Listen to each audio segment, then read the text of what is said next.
Welcome to the Metropolitan Board of Ethical Conduct. Today is December 8th, 2023, and it is 9 a.m., and I call this meeting to order. Thank you all for being here, and I will ask our Board Secretary to take the roll. Chair Diani. Present. Mr. Carpenter is not here. Mr. Gutierrez. Present. Ms. Lewis is not here. Mr. Patton is not here. Mr. Spraggins. Present. Ms. Young. Present. And Councilmember Suara. Present. We have a quorum. Thank you. That moves us to item 2 on the agenda, which is the public comment period. And do we have anyone? No one No is one's signed signed up. No one has signed up for public comment. Okay, that brings us to item number 3, approval of the minutes of October 24th, 2023. We have the copy of the minutes in our package, but we've all had a chance to review them. May I have a motion to approve, and we'll do a second and then discuss if there's any changes. May I have a motion to approve the minutes of October 24th, 2023? So moved. Is there a second? Second. Any discussion? Hearing none, then we will do this by voice vote to approve the minutes. All those in favor of approval say aye. Aye. Any opposed? Hearing none, the minutes are approved, which moves us to item number 4, notice of appeal rights, and I will again ask Mr. Kyle to read the rights. After a contested hearing by this board, a party may appeal to the Chancery or Circuit Court of Davidson County by filing a writ of certiorari within 60 days. Any party wishing to pursue an appeal is encouraged to seek independent legal counsel to ensure that deadlines and procedural requirements are satisfied. Thank you. Okay, that brings us to number 5, which is the matter of the advisory opinion requested by Councilmember Catt. We will first discuss and review for what our obligations are under the code for advisory opinions. It is very infrequent, in fact. In my experience, there was only one request that was withdrawn prior to our moving forward. So we might even want to consider our procedures for that. We'll discuss that. We'll then review the specific request, and then we have, as you know, in the packet a draft letter, which we will then discuss and figure out our next steps. So beginning with just our obligations under the code as a board on advisory opinions, thank you to Mr. For providing us in our package with the code section which speaks to our obligation, where essentially we have, upon a written request filed with the clerk's office, 30 days to file a response in writing. We have also in our package the actual request, which came in through by email, and so we can see what was requested of us and the facts that we have. And then we have the draft advisory opinion.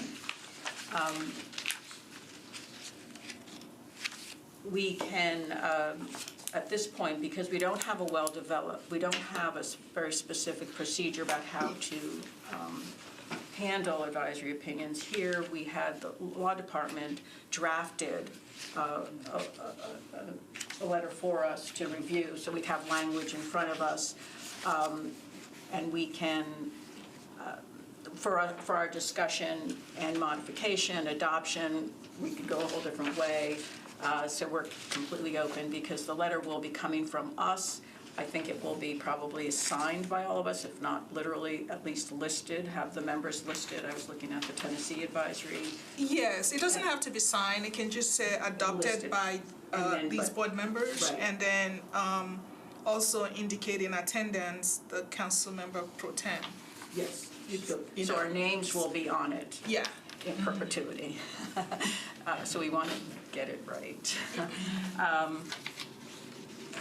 And again, I think, so if are there any questions or discussions about the process, the procedure, and whether we need to adopt more specific procedures, and maybe at this point we don't, We might want to see, depending on what we want to do with this draft, the Sure. extent of revisions, if any, we might want to do a vote on delegation. But I don't know that if everyone is comfortable with this process, that if we receive advisory opinions, that law department, if law department's willing to take the first Sure. crack at it and follow this procedure going forward, then we Sure. probably don't have to amend our procedures. Yeah. Okay. I mean, you can just, like you said, vote to have legal provide a draft for your review, and then at that meeting, then you decide what to do with that draft. Yeah, and I wonder if we even, that may be implicit within the existing code, that would be an appropriate way to proceed as we've done this time, so I don't even know if we need It would be good to just have it clarified, Okay. so it's in the record that, okay, going forward, that we, legal okay, should provide a draft. And then the only other issue is, in the event that clarification is needed, yes, because that clarification has to be requested in writing, yes, and the response has to be in writing also, right, that you also delegate to legal to request clarification if needed, to assist in drafting the draft advisory opinion, okay, in preparing the draft, okay. if you wish. So I think then we will entertain a motion to,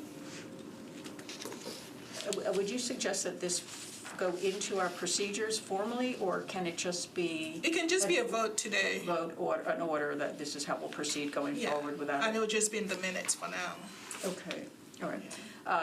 So then we'll entertain a motion to reflect this discussion. I would like to put it on the record. I do have a question. Yes. The timeline is 30 days. Yes, And it says that if there's clarification needed, it has to be in writing. So consider the time that the board meets, is there enough time to ask for clarification, send it back, and also make a determination in that 30 it's days? very tight, I agree. That's a question. It's a very good question. Yeah, that is a potential issue that council can address, because the way it's written right now, it says that if additional time is needed, that essentially that the requester has to grant that time, Right. as opposed to the board, if, taking additional time as Right. needed. Right. So, yeah, so that's, And to add to that complication is we have to be able to meet. Yeah. And we are a big group on a busy schedule, so we can't always get a quorum within a reasonable time frame. So it does present a it's a challenge. tight schedule. It's a tight schedule. And it'll be helpful if there's some Extended leeway, some. if it's extended, yeah. I think we should look into that. And I also don't know, and this is my first time, and I'm sorry I'm asking so many questions. please. It's my first time looking at it. And I also, maybe for the legal mind in the room, do not understand why someone cannot come here and we ask direct questions.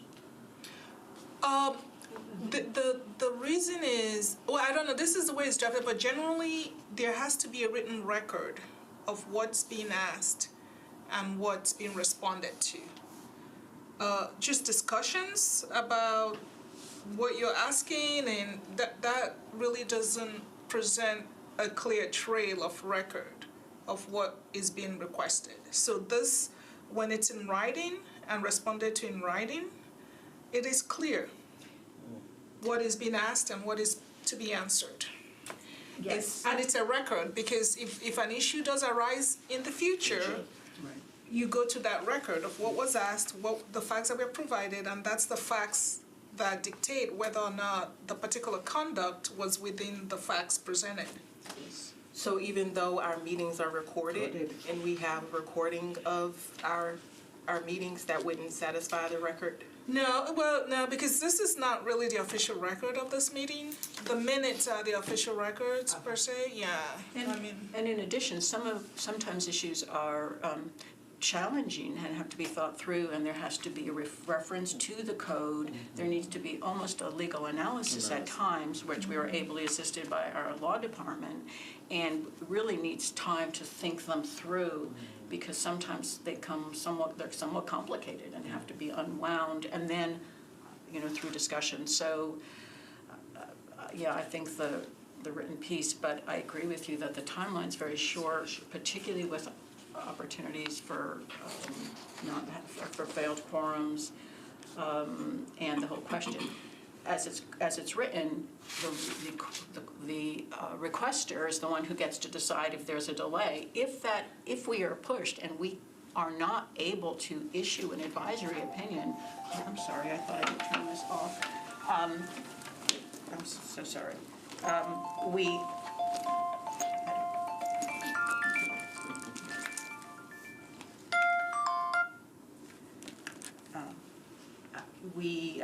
If we're not able to respond, I guess we would be able to say that we cannot. Oh, we just respond we based need on more time. what's in front of you. And then if they then provide additional clarification, then it kind of triggers another 30 days to then right. respond to that additional question. Right.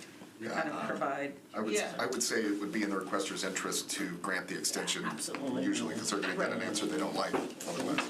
Right, although we would need a basis to opine one way or the other. So we could have a negative, but we may not have a principled basis to make a negative judgment. So we literally could be in a spot where we do not know. Sure. That But there's not I enough. think largely folks would want us to have the opportunity to think it through if they're going through the trouble of making a request. Okay, so I will entertain a motion to proceed with going forward. Yeah, and I can say that you can also indicate, so there's, that this being incorporated into your procedures. So that way, it's also there. We'll, By this incorporation motion, by reference. Yeah. We will move to adopt procedures for advisory opinions going forward that will be incorporated by reference into our board procedures. Would someone like to make the motion? Could you repeat that motion, please? It hasn't really been articulated. That's why it says so.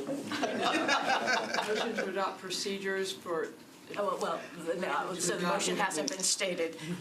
The motion is. Okay. Do you want me to try to make the motion? Motion. All right. Motion to adopt procedures for processing advisory opinion requests, Processing advisory requests? advisory opinion requests, and updating our board procedures to reflect that. Yes. and what But the the motion, procedure we need to, is. Right. Yeah. Well, we're going a step at a time. Oh, okay.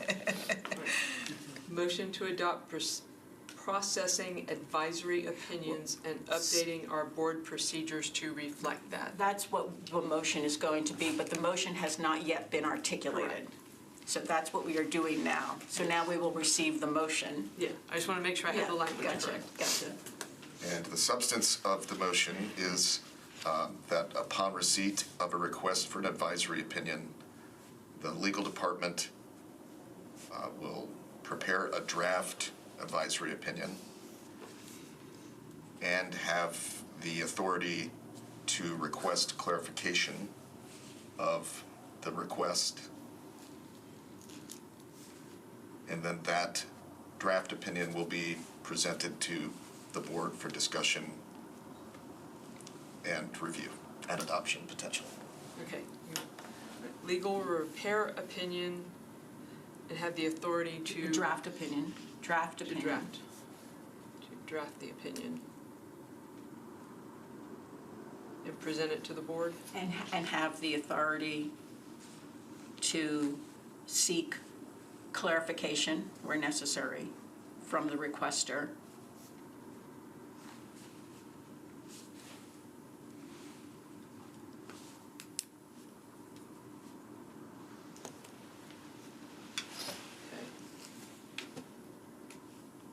right. with the draft letter being presented to the board at a timely meeting for consideration.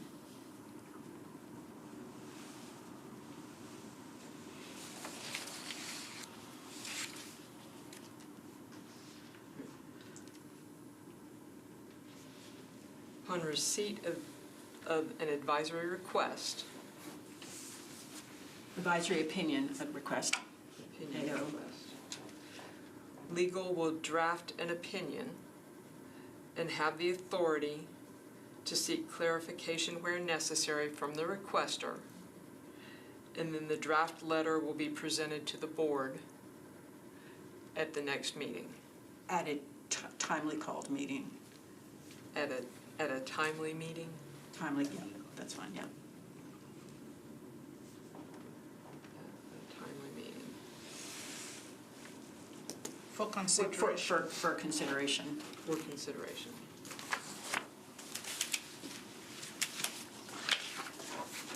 Does anyone have any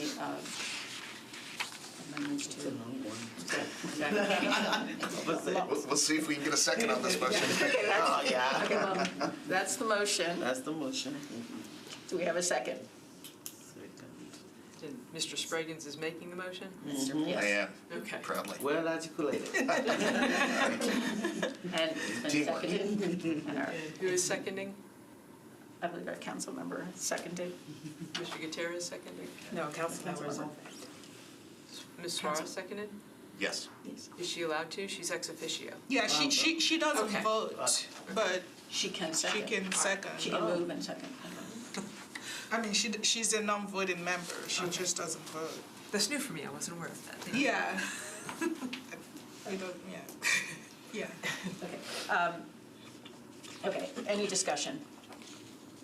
Nothing about the language itself, but from a process point, so does legal automatically get notified when we receive a request for an advisory opinion? Yes. Okay. Yes, that's a really good question. When it comes into the clerk's office, legal gets notified and the chair of our board gets notified immediately. We start working on a time to meet, and legal will then be under time pressure to do a first draft.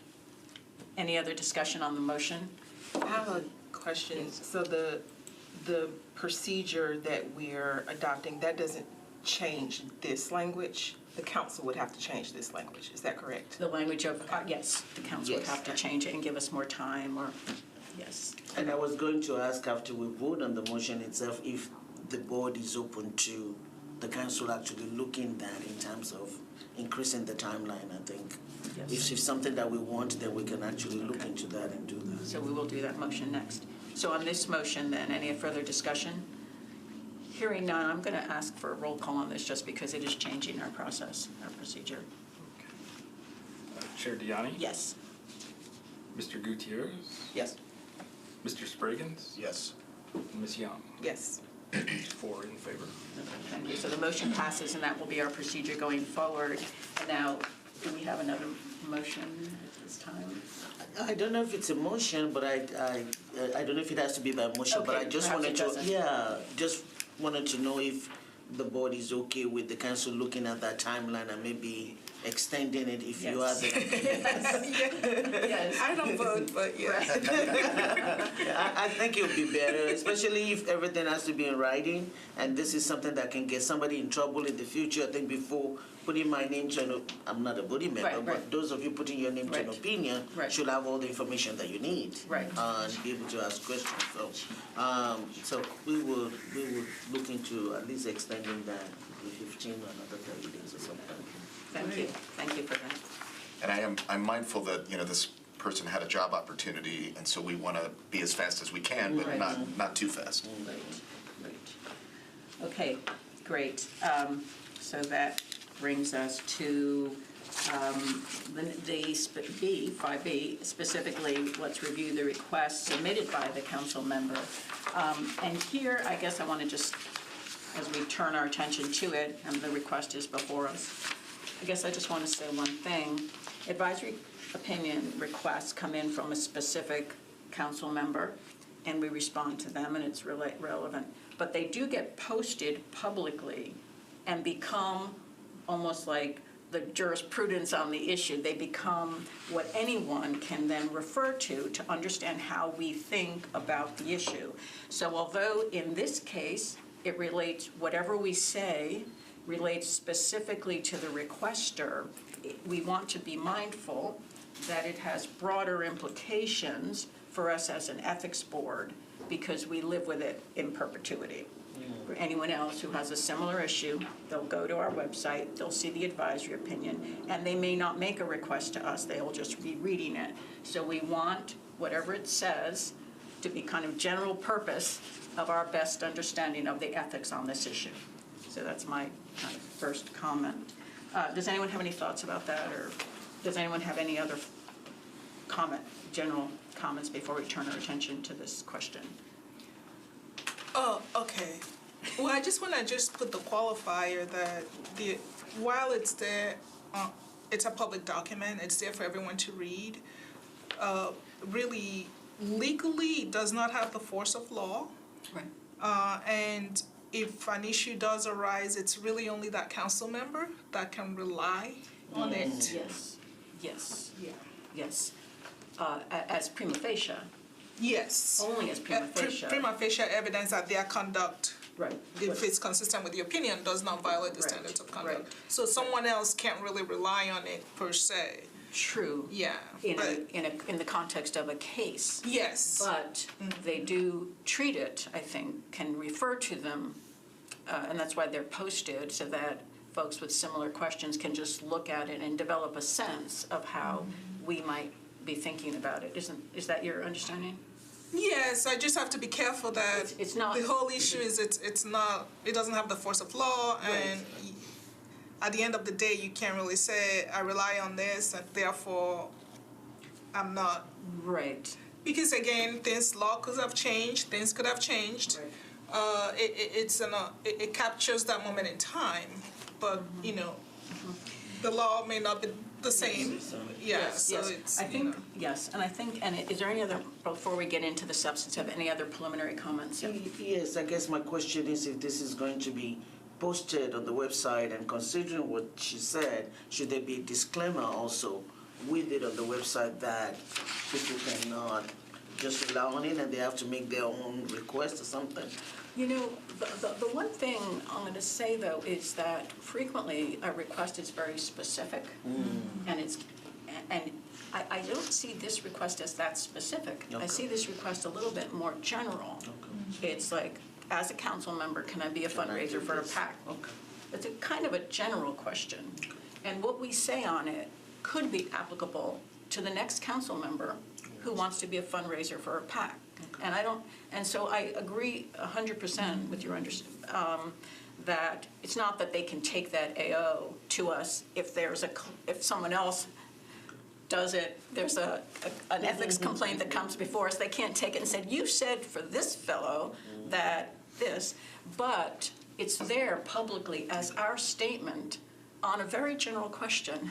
Can a council member be a fundraiser for a PAC, or does it raise ethical issues as is? Okay. So I think that's what I was, thinking about. We live with what we say on that general question. And I agree with you in the sense that it will get cited back to us whether or not it has the force of law. Right. And if we took an action that was inconsistent with our advisory opinion, or arguably inconsistent, I think a court reviewing our decision might look a little skeptical, be a little skeptical. So I agree with you. It has some strong informal precedential Yes. sense. So that's what we're thinking about. Are there any other, before we get into the specific substance, any other? Yes, Chair Diani, I wanted to just disclose that Councilmember Claycap is my council member. I live in his district, and also we used to work together for a period in my prior employment. I don't think that's a basis for recusal, but I just wanted to have it on the record. Okay, great. Thank you for disclosing that. Sure. Okay, so turning our attention to this question, and I framed it probably in the most general sense, but because the request was fairly brief, that's really what we know. we have no understanding of the facts beyond that. So let's just open it up to general discussion. First of all, I want to thank legal for doing the draft and really appreciate the structure of the draft, which I understand is saying, if I've understood the draft approach correctly, I understood it to say there's not an express prohibition that a council member cannot be employed as a fundraiser of a PAC in the code. However, be aware that you have to comply with the code and all of the ethical obligations and be mindful of issues like conflicts of interest and so forth. So I see that as the structure, which I think is a great structure for a response, because arguably, there's not an express prohibition from this. And clearly, being a council member is a public service, and we certainly don't want to discourage people or limit employment opportunities for folks who step up and provide public service to our town. That said, I guess one question, I think this raises fascinating questions. And so any comments, just general comments that folks want to make generally on the issue or to get started? I was wondering, the information is limited because we don't know what political organization or PAC he would be working for, but a question that crossed my mind is, would that political organization or PAC be raising money for other council members, or who are the candidates that the PAC would be directing their funds towards, if that would involve other council members or not? That was one question I had. Right. Is it elected officials, or is it on another type of item? Right, that's true. When I see PAC, I automatically think Right. of candidates But who are running for could be office, but it could be campaign some for- other political campaign. But Right. without having more information, I don't think that this in and of itself would, raise an issue in terms of violating the code. Yeah, we don't know a lot, and we don't.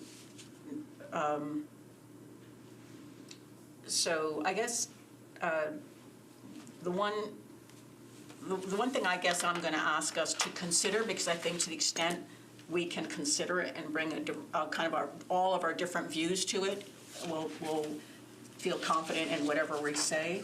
I guess one thing I want to just raise, to be kind of devil's advocate here a bit, to say that a council member cannot use their position to benefit themselves or their employer or anybody, third party, right? We know that. You can't use your role to benefit your employer. And again, everything I say is, I always ask legal to, to confirm, but,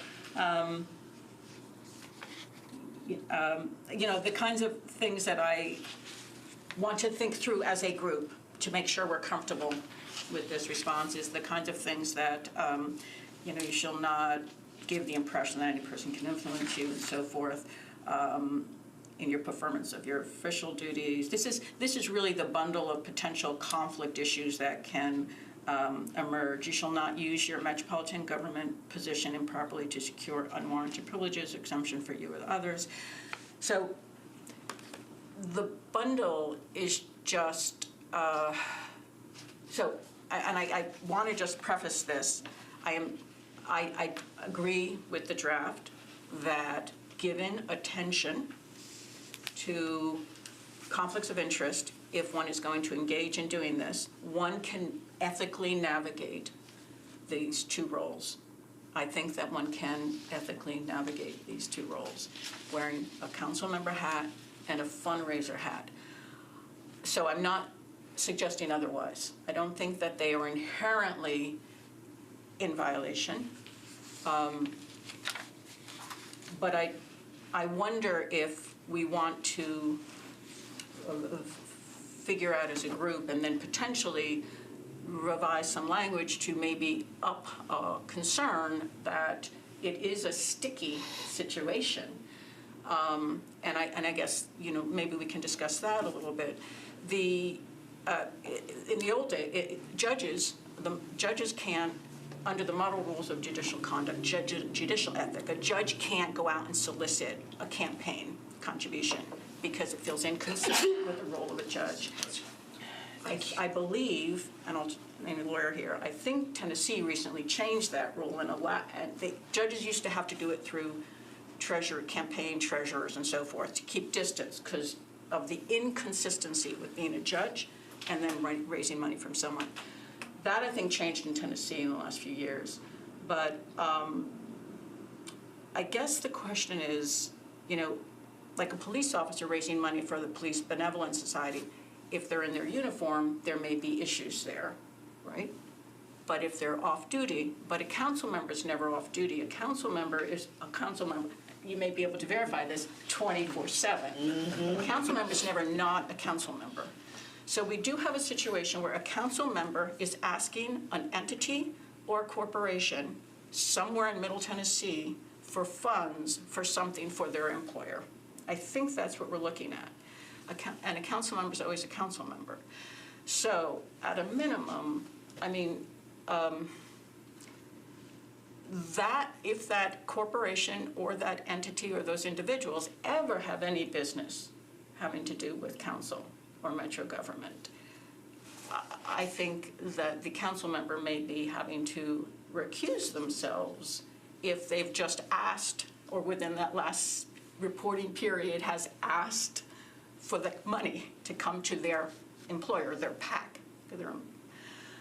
So these are the kinds of problems I see that could emerge. So again, I don't think I believe it's inherently inconsistent, but I think that issues get raised. And although I've looked at it and clearly it says as you can solicit funds for an election as long as it's reported under the state election campaign finance laws and you're properly there. I looked at it this morning and when I was looking at PACs this morning online, the Tennessee state PACs, you can't, and I didn't give it enough time, and I may just be my kind of, maybe it's there. I couldn't see who was raising the money for the PAC. All it shows is the PAC, the amount, the expenditures. It doesn't show who's raising it.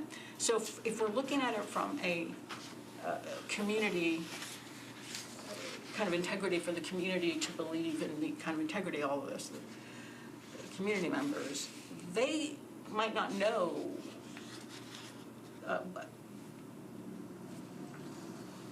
who's asking the PAC for money. So, and we don't know whether the PAC is a huge PAC that has a staff of fundraisers or whether the request is coming in with one fundraiser for the PAC. It could be a small PAC. And again, I want to say clearly that I am not suggesting that this particular requester could not navigate ethically, have the employment and navigate ethically.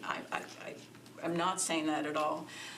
I guess I am giving more thought to or more attention to the general statement we're making and whether someone in the future could,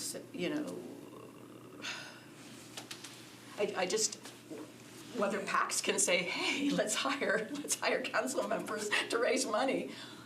Because again, if you are on the receiving end of a request from a council member, hey, you want to give to my PAC, you're a company, sure, I'll give you, council member, some money, because you're never not a council member. I will look for comments and thoughts now, but this is the inarticulate bundle of issues that come to my mind. Yeah, one thing I wanted to mention is, you see like how at the end it says it applies only to the specific question and facts presented. That is because there's a universe of facts that could be there, but we are not aware of it. We can only go by what we know. And the opinion then will say, so long as you comply with all applicable laws, including, but essentially not limited to these laws, because we don't have all the universe of facts. We can only go by what you present to us.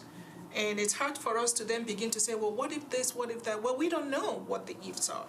but we can only go by what we have in front of us, and it's limited. So if you then engage in some conduct and that's not part of the facts, we look at that particular conduct. It wasn't part of the facts that was presented. I don't know whether I'm making myself clear. No, it's just that it's really yes. hard to anticipate Yes. the universe of facts as Yes. to what someone is doing Yes.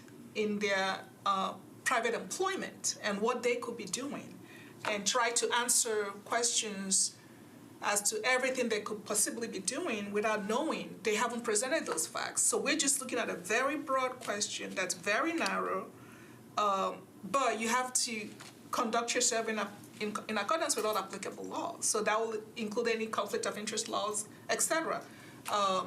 Because we don't know those facts. We don't know who you'd be soliciting. We don't have any other facts. And that's exactly why I think your structure really makes so much sense, and I have understood the structure to say there's no express prohibition, so seek employment, but be mindful, but you have to comply with all these, and I think that's a good structure. So I think the question I'm asking, is whether additional language within the structure that legal gave us, whether additional language to,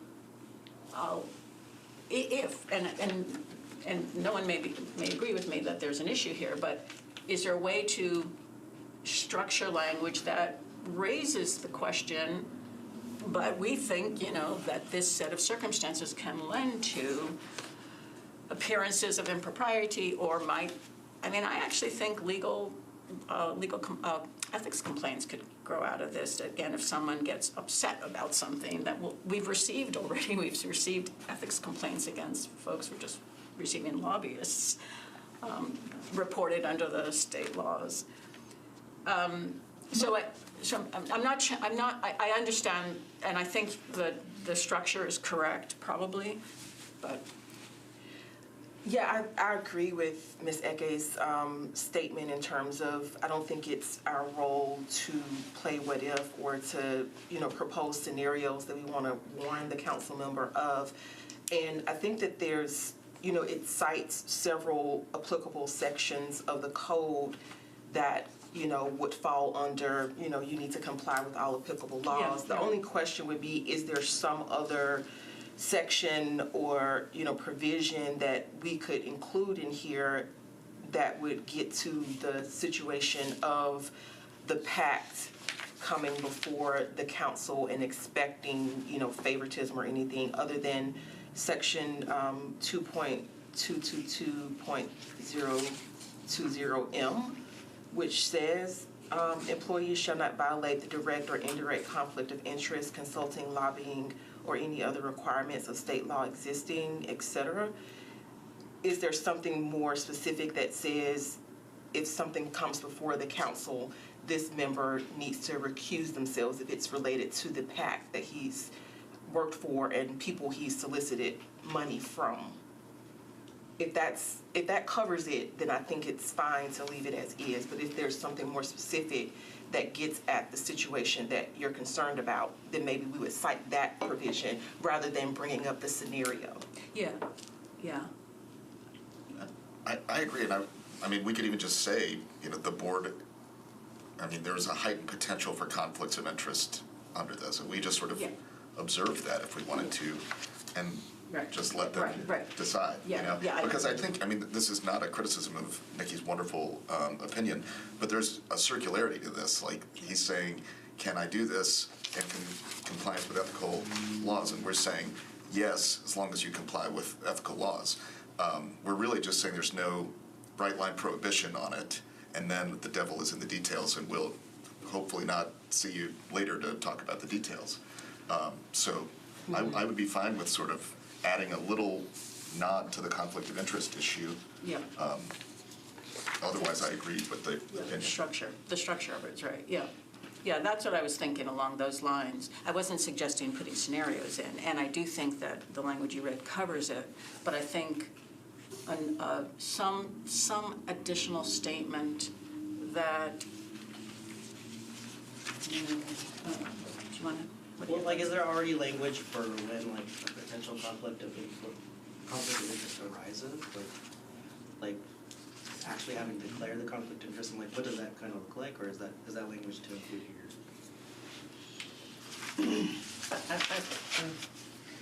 I want to add to your question, and I think what I'm thinking about is that how would you determine what is a conflict?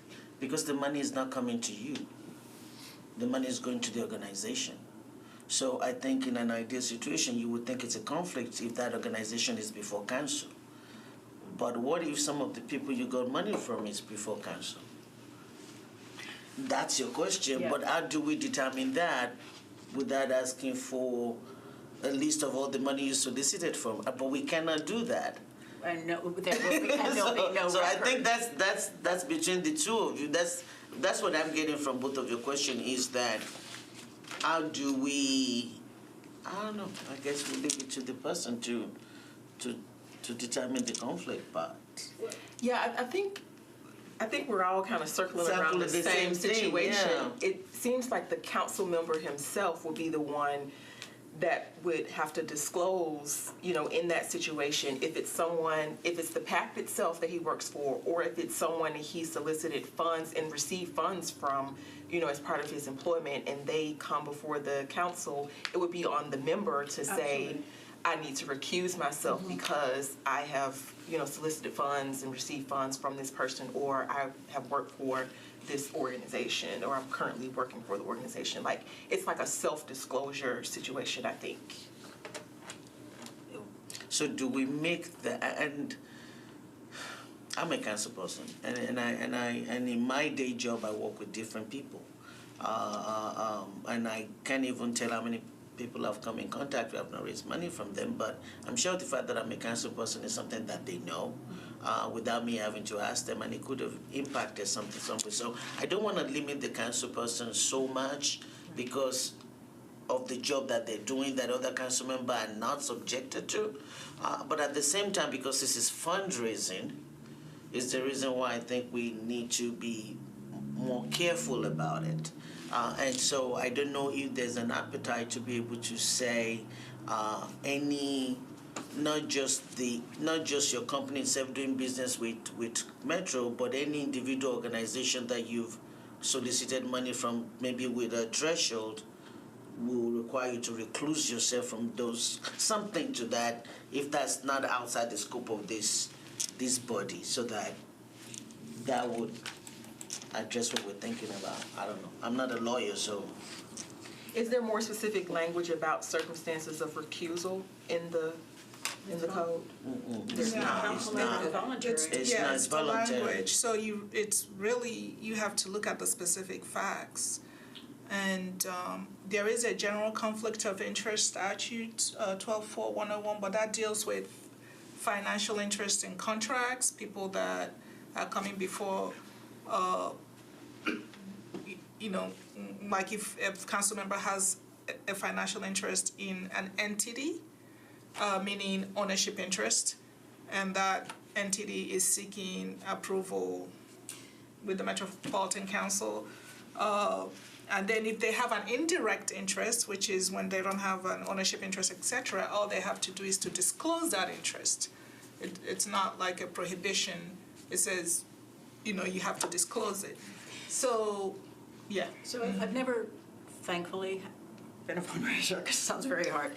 But if someone is paid to be a fundraiser, and I think sometimes from what I know from development folks, the more you raise, you can actually get bonuses, you can actually, can impact your salary if you're a successful fundraiser.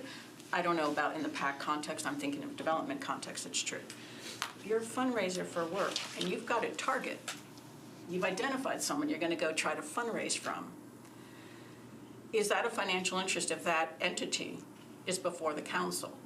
I mean, is that an indirect interest? You want them to give you some big chunk of money for your employer. It could impact your income at the end of the day. I mean, this whole, so,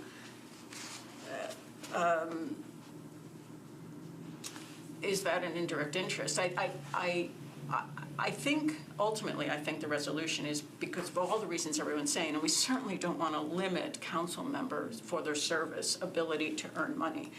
But I think the circularity comment is something to consider, and is there something more we can add to it? I personally love the suggestion that you made. I think it might be beyond the scope of our authority to start. I think that might even be something for council to do, probably not for us. I don't think we could do it, to start telling council members what they can do or not do. Council, I think we don't, we're a community board.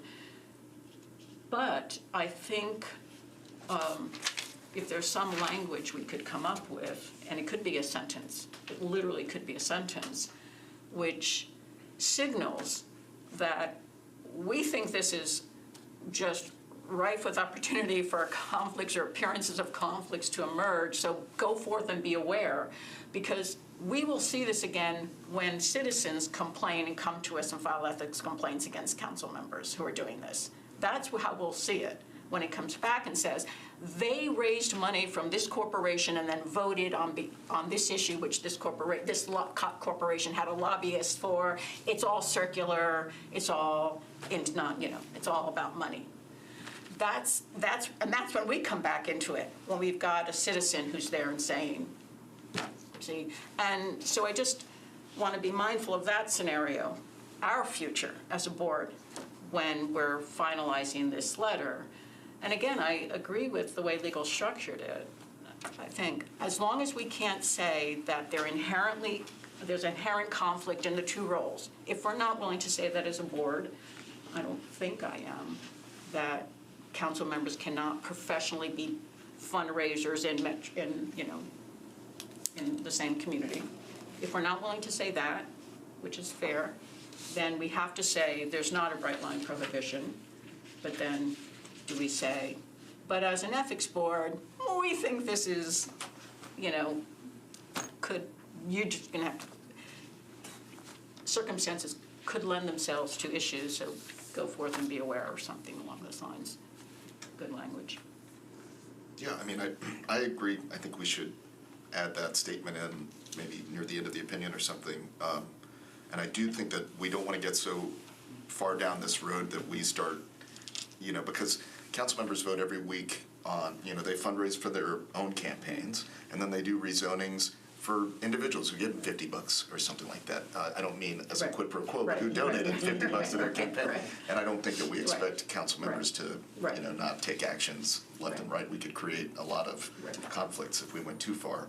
But I do think just noting that this contains the potential for, heightened potential for conflicts of interest would make sense. And hopefully Councilmember Cap will watch the video of this meeting and think about that too.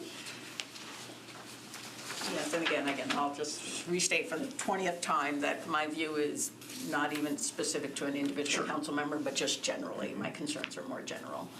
So, okay, so let's just let's say that's what we're looking at right now, and we don't have the specific statement, but I'm thinking Mr. Spriggan is constructing it in his mind. Become my official job on this committee. The sentence constructor. So where do we put it as the first question? I mean, you could put it at the beginning of the,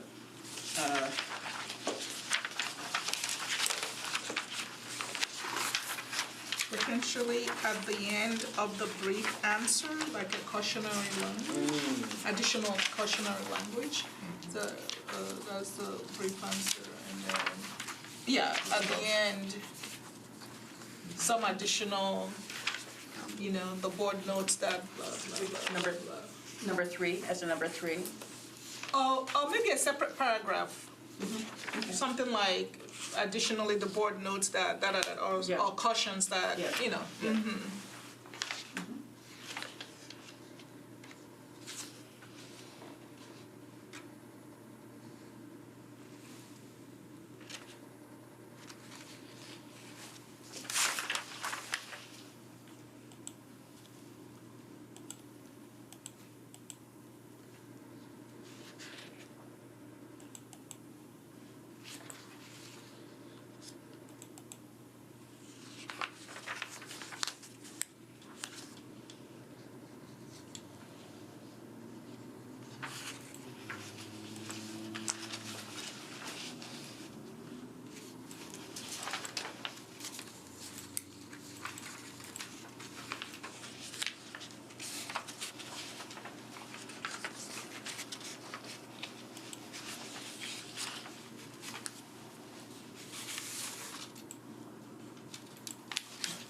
in this. I think we want to keep pretty general. Yes. Yep. The board notes the heightened potential for conflicts of interest that may arise under this scenario, or something That's good, in yeah. this scenario. Conflicts perceived or otherwise, yeah, yep. Yeah, And that's it? something, yeah, along those lines. What do you think? Okay, do we need a scrivener. Say again. Do we, there's an heightened potential of conflict of interest, but do we expect that the person will do what they, I mean, I feel that the sentence is not complete, but I don't know, I mean, I know, I'm not. No, you're right. So, But I think there should be like, we expect that the person will look at each individual situation and do what they need to do. I don't know what, but I think it needs something Yeah. to finish. We expect something to be done. Yeah. What does that look like? I think we need to finish that sentence. okay, I like that. Well, we're already saying that the council member has to comply with all applicable laws. So are we just gonna repeat that? Because as Ms. Eke pointed out, we can't specify the specific things that may arise and what the council member should do. Like, to the chair's point, we can't even tell him that he has to recuse himself in certain situations. So I don't know what the therefore would be once we make that observation of the heightened potential for conflicts. Because we're already saying you can do this, but you need to comply with all applicable laws. And maybe it is just that simple to say, Simple, like, say which the that. council member should evaluate following all applicable laws, or something like that. But maybe that's repetitive. Yeah, I wonder if that first clause, the heightened possibility for conflicts of interest, is just the first clause of the answer, right? Like the board recognizes that there's a heightened, Yeah. higher possibility for conflicts So- of interest, but a council member may, ...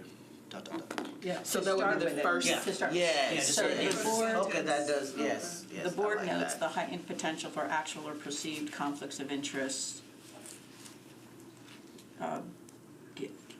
given the,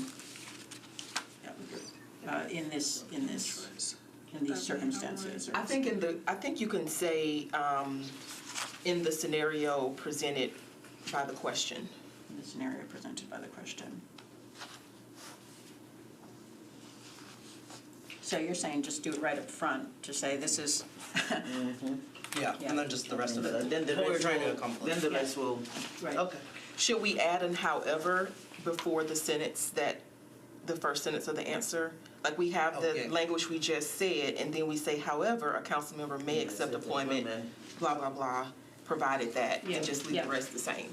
Yeah, so it would start with the answer.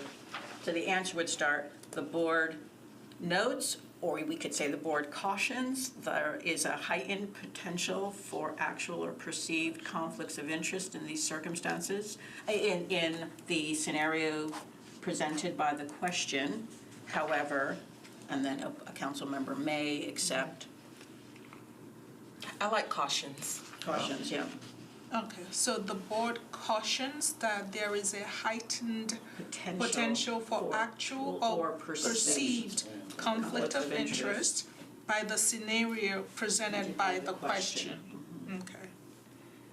However, a council member may accept. may, okay. Yeah, I I would say think so. I think so. in the scenario presented by the question, just so we don't say by twice in a row. But Okay, that's- sure. Yeah, in the scenario. In the scenario, okay. Cautions, let me rewrite We're all this. putting our names on this. Names are going on it, exactly. Heightened I like it. potential. I had one other For, issue that I wanted to raise in the opinion, which is small.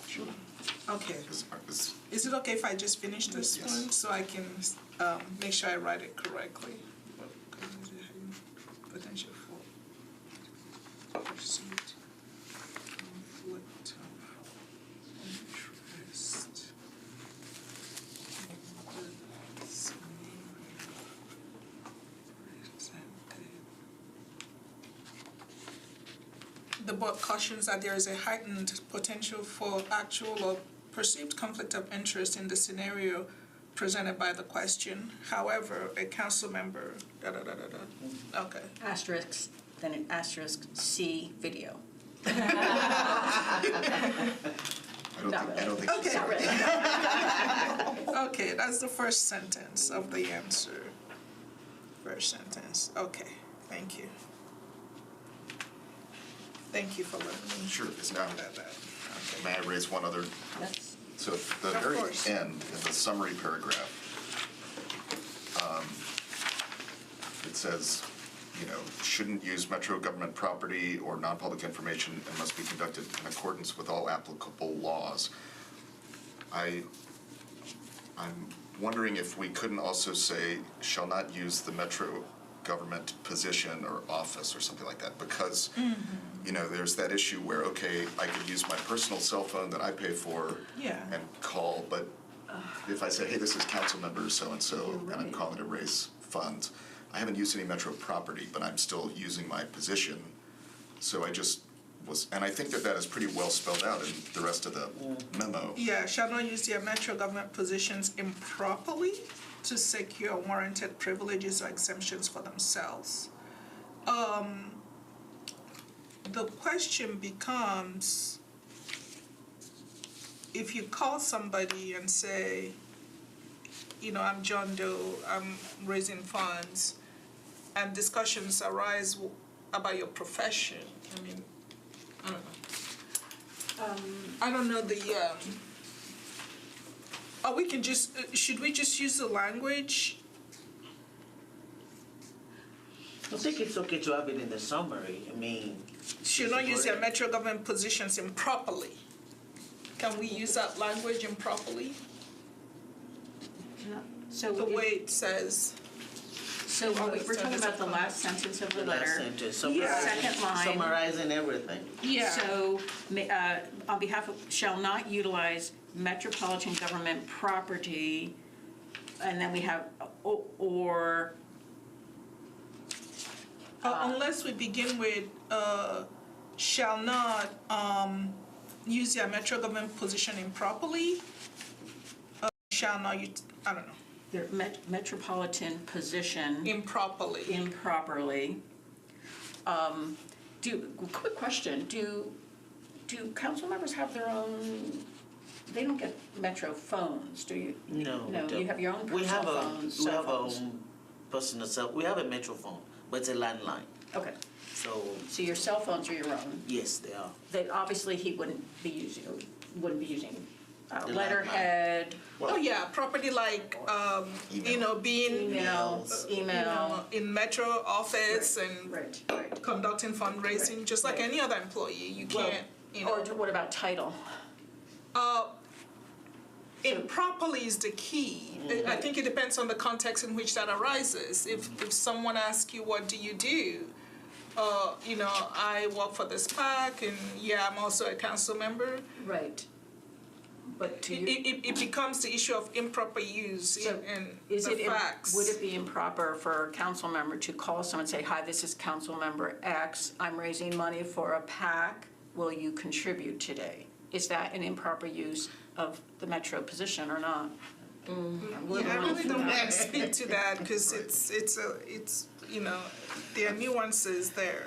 I don't want to just come out and just say a council member that this is right or wrong per se.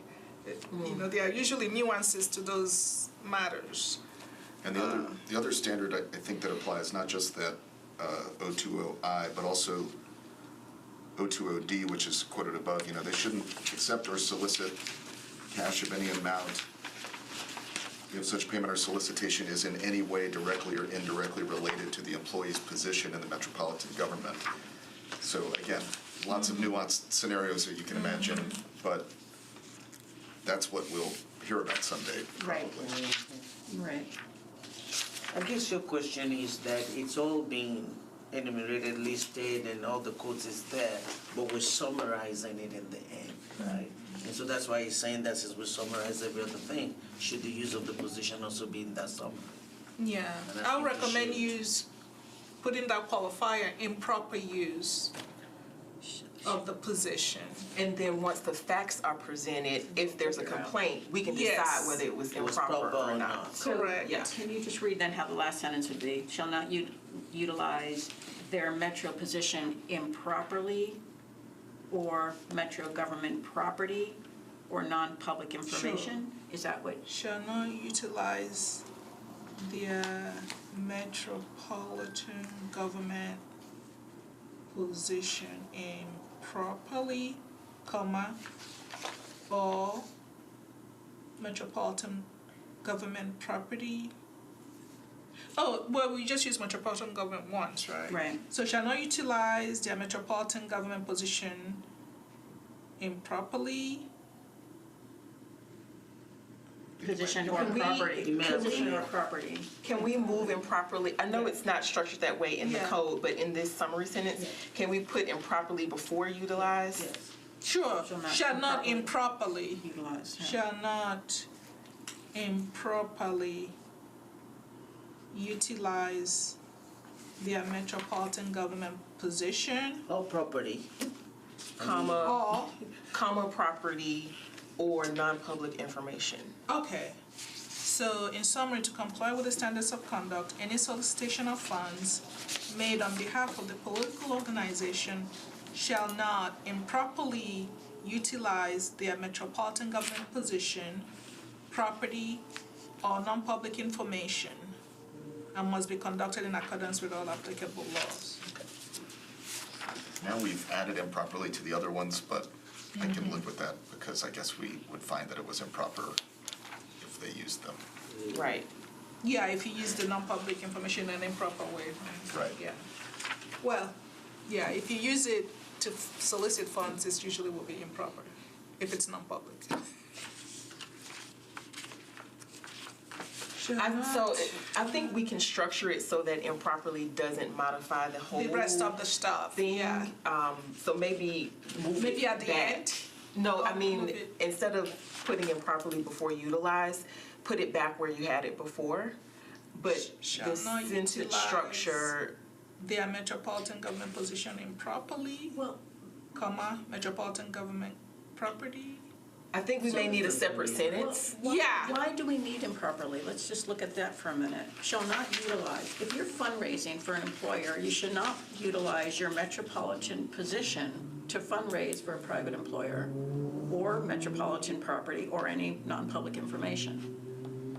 I agree, but I think the reason that she has improperly is because the code says improperly in Right. the government position section.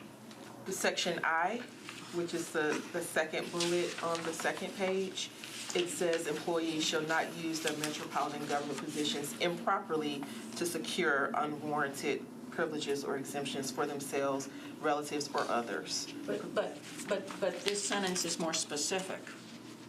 It's talking about this is more specific. This is talking about solicitation of funds made on behalf of a political organization. So we're not copying the general thought from the code, right? Where it just says you can't use it improperly to benefit yourself. This is specifically, when it comes to soliciting funds on behalf of a political organization, you can't use your metropolitan position or property or non-public information. Can't do it. I think that's accurate. I think that that's what D specifies. I mean, D, B in this letter. there's no, Yeah. because there's no improperly requirement in that language. Right. Right. So by saying you can't use your metro position to raise money for a PAC means, I think, when it comes back to us, and someone said, well, council member presented as a council member and asked me for money, so yeah, who wouldn't give money to a council member, particularly if your entity is gonna be doing business with Metro? Then you say, well, why are you leading with council member, your title? Maybe, and that would fit. And we don't have to argue about was it proper or not proper. If you're raising money for a private entity, you shouldn't be using your metro government elected office, I think. I mean, when would it be proper? That's right. I couldn't think of a proper Yeah. use. The O, the section D begins with, it says shall not accept any cash other than in compliance with election campaign laws and fully reported. Then it goes on. So it has that qualifier. Yeah, I'm just trying to I mean, it's up to the board. Not knowing the content of a conversation, it is conceivable that what someone does for a living may arise during a conversation. I don't know. It depends on the context and how it's used. But then we would have a discussion about were they using their position, or did it just come up in the conversation and then? Yeah, so it they didn't dwell becomes, on it? was that an improper use of, That becomes- mention of that word, I'm a council member, or did it just occur because someone says during the course of conversation, what do you do for a living? Okay, well, I work for this park, and, oh, I think I know you, I think you're a council member. Yeah, that's my other job, I'm also a council member. And those are the facts that we decide on an ethical violation. Yeah, so that's why I always, that qualifier, is it proper or is it an improper mention of your status? See, But I don't know, it's up to the board. I'm saying, the question I would ask is, did they use it or not? You know, meaning, did the council member use their office to raise money, or did, in fact, they just happen to have a conversation along the way about what they do? What if the person that they're soliciting funds from already knows that they're a council member and they don't even have to say it? Like, we wouldn't be able to determine if the person who is being solicited was influenced by the fact that a council member is asking them for money. That's why I feel like, I don't know, it seems like we can't necessarily be in the minds of either party to say, was this a factor in you deciding to give money or not? But it's a behavior that we'd be looking at when the ethics complaint comes to us. Then we Right. get the facts, what was said. That's what we do, what was said. So if the council member doesn't say I'm a council member, but we all know who the council members are, then in that situation, Yeah, I don't think we have a factual basis to find that there was an ethical violation, particularly because we have published this, which said it's not an ethical violation to fundraise and be a council member. Right. For PAC, so we live with that. so Once this- just identifying himself as a council member in the course of asking for the money, are we prepared to say that's always improper? This was the question, and it's going to be factual. Whether we determine as a committee, if that complaint comes to us, whether that was a use of a metropolitan position to solicit money. I feel I like that agree. leans It's towards improper, including. yeah. But we can't, but I don't think today we can decide, limit it to improper. That's also assuming facts. But I think that I will say that I'm in favor of the improper, because that is what is unethical, right? And I think if we don't want frivolous, or people just saying he mentioned he's a council person or something and complaining, I think we should put improper. Yeah. That's where I will go with Yeah. it. So, yeah, I think we can Yeah. turn this either way. When is it?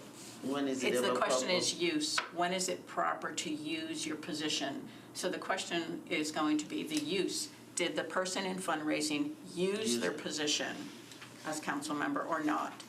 If the scenarios that have been discussed, if they just happen to mention in the discussion, but we'll have to determine those facts when it comes to us. And the question will be, did they use their position as council member in their fundraising efforts? Yes or no? If they didn't use it, even if it came up, even if the person paying the donation knew they were a council member, if we can't say we find use behavior, they didn't violate the ethics, it's not a status question. It's not that because they were a council member and asked for money, we've already taken care of that with this letter. But did you do something unethical? Did you use your role as council member to try to get money from someone? And if we have those facts before us, we'll say you've violated it. Yeah, I mean, the only caution is the language in the standards of conduct as opposed, like what it prohibits, like improper use. That's the only recommendation, is that qualifier, improper, because really when you evaluate whether whether this is appropriate or not, it goes into the issue, did it violate the standards of conduct? And it says you shall not improperly use your position to secure unwarranted privileges for others. Did this person use their position improperly to gain money from somebody? Well, Section D, which is the one that the council member specifically cited, doesn't have the word improper. And if you just read the beginning and the end, it says employees shall not accept or solicit any cash of any amount if such payment or solicitation is in any way directly or indirectly related to the employee's position in the metropolitan government. Sure. That doesn't have improper. Yeah, there is the campaign, because we're dealing with a political issue though, there is a sentence in between or a wording that says, other than in compliance with election campaign laws and fully reported. So, yeah, but I mean, it's up to the board how you ultimately seek to qualify So that. when a political campaign is reported, the recipient, the candidate is that's public, and the treasurer, I guess, right, who has the obligation to do the filing, the treasurer. In a PAC fundraiser, you don't know who's raising the money. It's not. Is it reported? Does anyone know? Do you know? Not always raising. Who's It depends on what type of organization it is, but What kind of so PAC? there can be like a dark money group and you don't know who's behind it. But then a normal PAC that raises money and gives money to council members, yeah, they have to disclose. they No, disclose who it, gave the money, but not who solicited it for them. not who the fundraiser No, is. who the fund, I so see. it would not say, I'm sorry. Councilman, staff A got Right. it from B. Right. It would not disclose that, but it would just say, these companies gave us money. So a member of the public can go to the election campaign fund, and they can look at, here's my council member, who's giving my council member Member money? I can see that, and I can make complaints if I want to about that. In this case, we don't have that. When someone's a fundraiser raising money, although it's reported that the PAC received the money, you don't know that it's a council member doing it. I say, And I don't, and again, but I don't mean Go to ahead. raise an issue, because I think we've decided, I'm feeling a consensus that there's no inherent conflict between these two things. We're doing a warning, and I think we should stick with the question of improper or not. I don't, unless someone can come up with a proper use of council member position to solicit money for a private employer, I don't think we need but improper. the council person can fundraise. Yes. That's the whole point of this Yes, opinion, yes, yes, yes, right? yes. Although they're not doing it as a council person, they're doing it in their Employment. employment, right? But still, they are still a council person. That's why Yes, I think always, yeah. the improper should be there as a way to say, look, you're raising money, you're allowed to raise money, even though you're a council person, you can get a job and raise money. Don't use your position. We've said that in all of the place. And then in summary, we're just saying that, look, I think improper is a good, but I'm not an attorney, so I keep saying that. Yeah, but So I'm fine with improper because of the section I, Yeah. but then I also think section D, the question is going to be, was the solicitation directly or indirectly related to the position? And so if we're going to try to summarize it all, then maybe we have the section D language in that last paragraph, and then the section about improper use. That's deep. I think the sections that we've cited are all covered by saying all applicable laws. So I don't think we should specifically, I think this summary should be focused on the actions and not necessarily all the provisions that may apply or may be implicated by the actions, if that makes sense. So we're saying this is what you are allowed to do in terms of solicitation of funds? Or this is what you're not allowed to do when soliciting funds. You're not allowed to improperly use your position, and you're not allowed to use metro government property or non-public information. So maybe we just need to do a separate sentence so the clarifier improperly doesn't apply to the use of the property or the non-public information. I know that Chair Deani doesn't like the improper. I'm just trying to reconcile it with the, it feels like it qualifies D somehow. Well, I think the propriety will be determined by whether it was directly or indirectly related. Like, that would be a standard that we would apply to determine whether it was proper or improper. I mean, I'm not gonna keep us here fighting about improperly versus not including it. Yeah, I think This is an D improvement. is the general statement that as a Metro employees, you just go around soliciting funds that's, related to your position in Metro. But it also recognizes that, but because it says other than in compliance with election campaign laws and fully reported pursuant to saying that funds can be solicited in that arena, you have candidates raising money, you have et cetera, so that it's not intended to address those fundraising that's done pursuant to and in compliance with election campaign laws. I think it's just a general it's a general prohibition that also recognizes that by using that word other than in compliance with election campaign laws and fully reported that candidates for office will raise funds. It's for their to run for that particular office. It may be related to their office because they're running for a particular office, etc. But it seems like the election campaign laws part may not even apply if you're working as a fundraiser. Like if you're going to solicit for a PAC, I'm sure there are campaign laws you have to comply with to do that. You but not election campaign. Election campaign laws will include all that deals with fundraising pertaining to elections. But what if So it's he's a broad- raising money about something that's not related to an election, is what I'm saying. Well, PACs, political action committees, Still report, Yeah. but it's the treasurer that reports and has the requirement to actually do the filing. He's a fundraiser. We don't know whether he's actually even the person who does the filing. We don't know what size this PAC is, if it's huge, if there's a person who does all the election filing. This is what I think the question is about. If his company, his employer is compliant, can he serve as a fundraiser? Can he be employed as a fundraiser and be compensated for being a fundraiser? I kind of agree.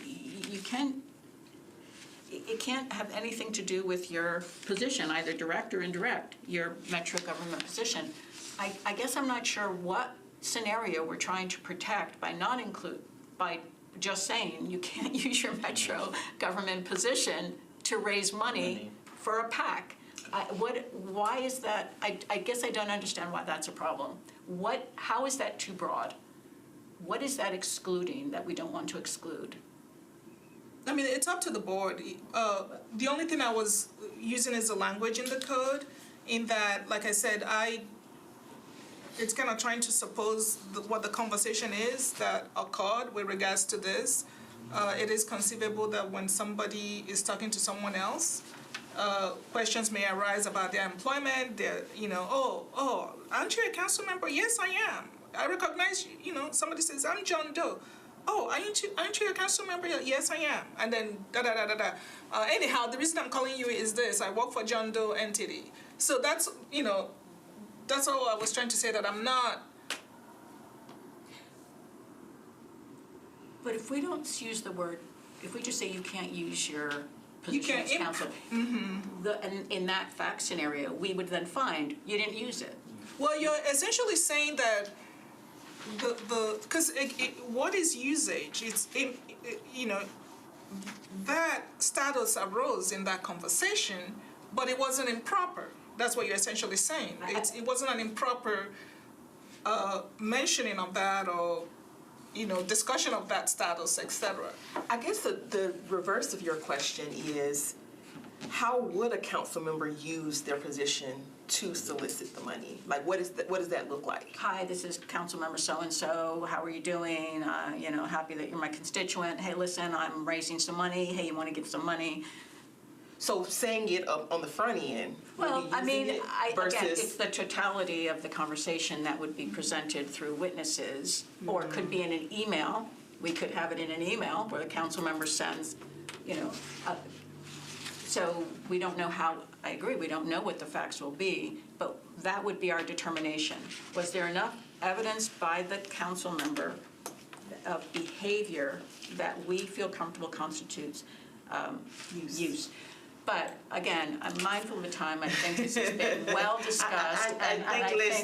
We can. Let's leave it out. Yeah. Look, it's not going to. Let's do an informal. Let's check informally. Let's Is everyone comfortable with leaving it out? Who's comfortable with putting it in part? I mean, we're all comfortable with putting it in, right? use of position, the question is improper or not. Okay. The way I would solve this Yeah. personally is to just add to the sentence, shall not relate to the council member's metropolitan government position, comma, improperly utilize the metro government position. You don't need improperly for that part, though. The second one I do though. For the, Yeah, for the first one, it's just relate to their position. Directly or indirectly? Right. Okay, yeah, I'd go with that. And then you could say improperly utilize their position, but then, it's almost like you have two standards Yeah. in conflict. Okay, can you read up so I can? Well, everybody go that way then? This is dying on the I think I would be okay with if you take it out. You saying that there should be no situation where a council person should ever use their position Official to raise position. money.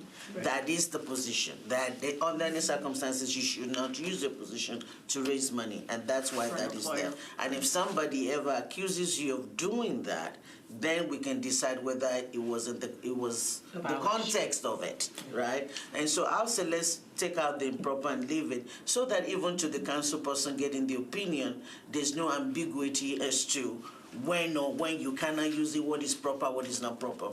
We're saying that don't use your position to raise money, period. Yeah, So for your I employer. think let's leave it at that. So would it say shall not utilize their official metropolitan government position? Their official metro position, Property, Metro, all of that, yeah. should we say metro property or just leave out metro again? Government, you could just say government property. Shall not utilize their official metropolitan government position, government property, or non-public information. Sounds great. Yes. Okay, in summary, to comply with the standards of conduct, any solicitation of funds made on behalf of the political organization shall not utilize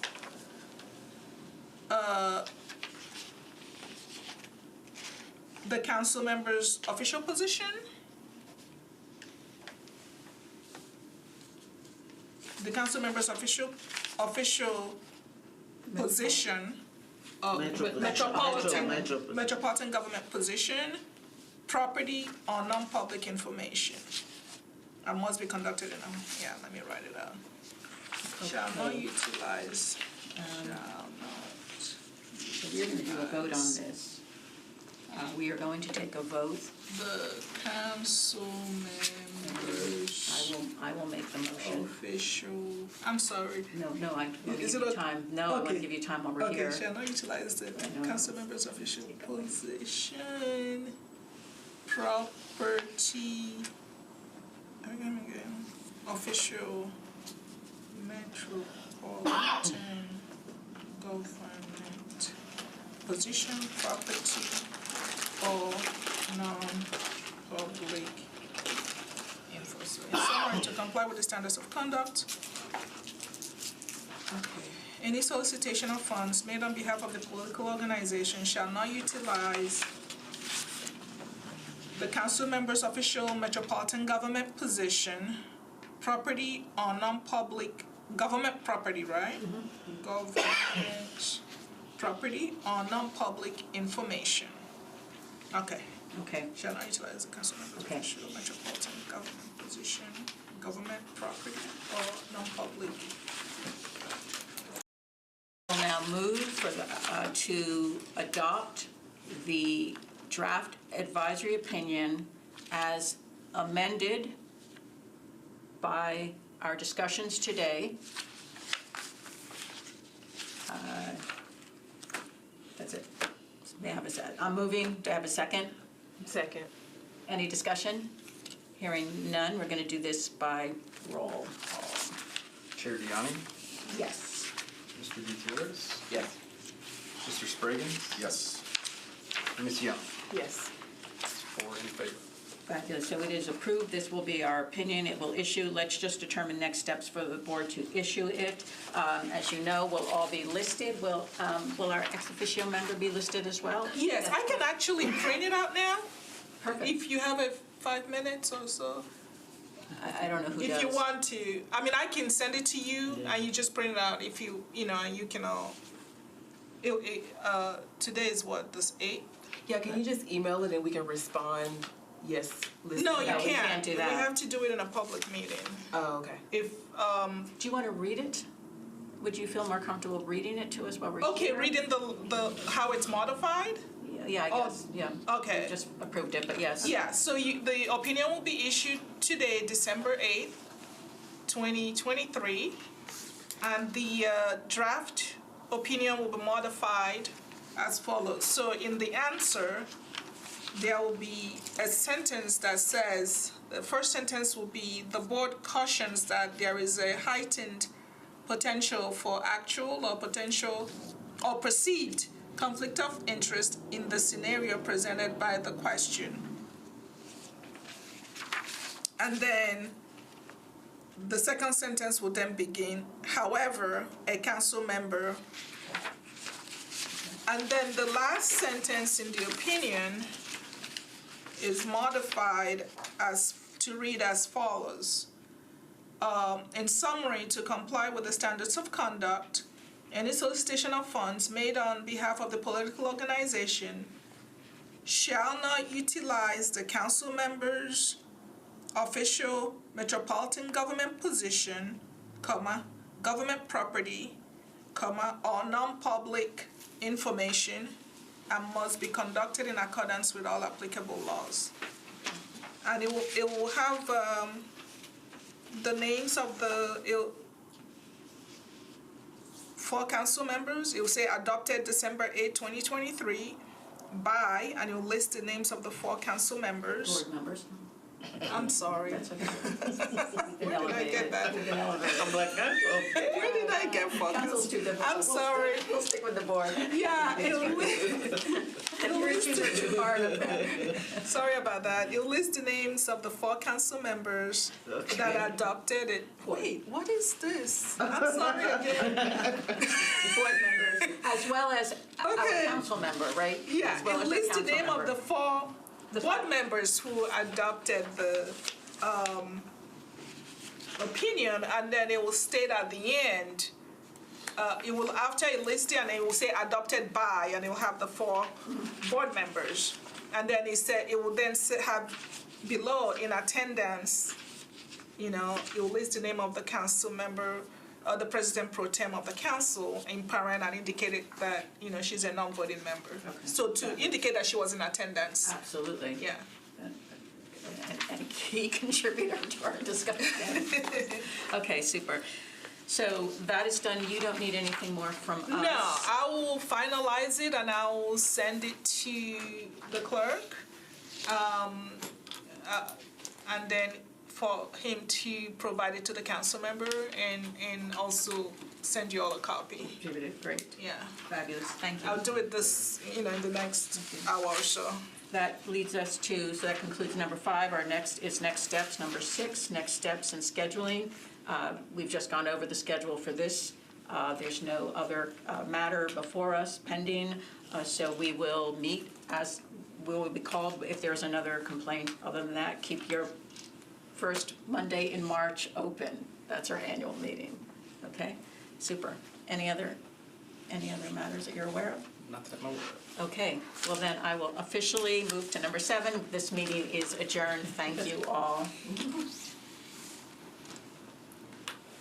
Thank you.